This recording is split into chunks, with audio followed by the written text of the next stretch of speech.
or High Chief, in the presence of an Iroy, or Chief.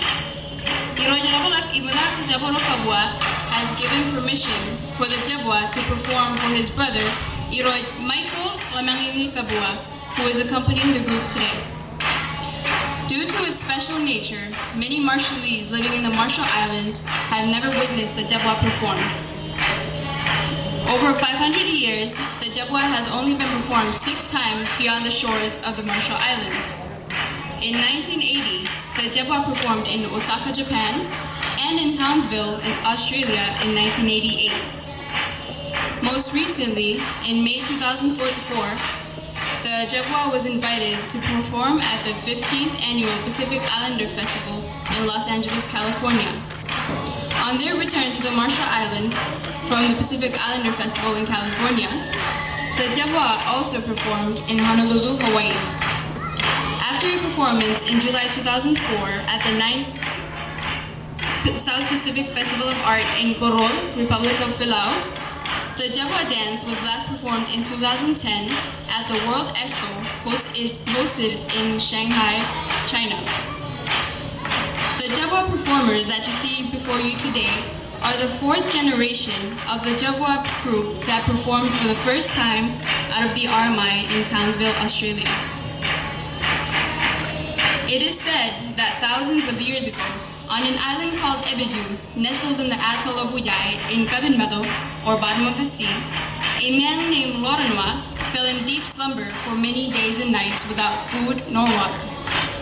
He dreamt about the invisible and mischievous people called Nuniak, performing a complex and hypnotizing dance with sticks. In his dream, Loranwa saw a man named Rigidit emerge from the well underground. The Rigidit was quite handsome and possessed excellent dancing skills. All the women were mesmerized by the attractive dancer as he danced alongside the Nonia. Eventually, the Nonia became jealous and killed Rigidit. Startled by the sudden murder, Loranwa woke from his deep slumber, remembering all that he witnessed in his sedated trance. He then taught the people of Uyai the Jobwa, and later the people of Lai and Woto, all 3 atolls that make up the region Kabinmeadow. Since then, the performance of the Jobwa was limited by the Iroy. The Jobwa dance is now reserved for ceremonial war preparation and other special occasions. The dance is only performed by select families from Mujay and is passed in sacred trust from one generation to the next. The performers are usually 15 to 17 years of age. There are 16 men who perform the war dance, grouped in 4 groups of 4, 6 bru or chanters, 1 drummer, and 2 iribin or directors. Traditionally, only women play the adit or the drum, since drumming was used to send the men off to war. The men wear yin, a skirt made of hibiscus bark and coconut fibers with a wrap of pandanus. The men also wear maramar or pungi, a necklace made of hibiscus adorned with shells. The size and type of shells signifies the rank of the men. The men also carry spears, traditionally made of gungi or ironwood. The women, usually under age of 17, wear ir, a one-piece wrap made of pandanus and hibiscus and intertwined with ganon or ada. The women over 17 wear an ir that has 2 pieces, one in the front and one in the back, wrapped with 20 feet of epal or senet to hold the ir in place. Men and women wear the wood belabil on their heads made of pandanus and hibiscus with shells.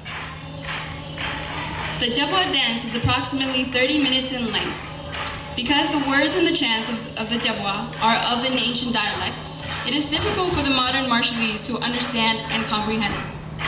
With the rarity of a dance and performance of its kind, the Jobwa belongs to the paramount chief and is reserved for special occasions under the supervision of the high chief. The Jobwa is many stories woven into one spectacular performance that depicts the many facets of traditional Marshallese lifestyle, such as the building and launching of a canoe, the types of fishing and harvesting, the construction and completion of a house, and the ceremonies before and after war. Last but not least, the Jobwa explains who and what we are as a people.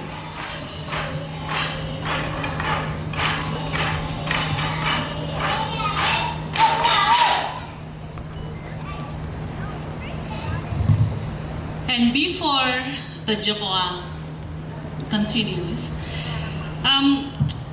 there's a gift presentation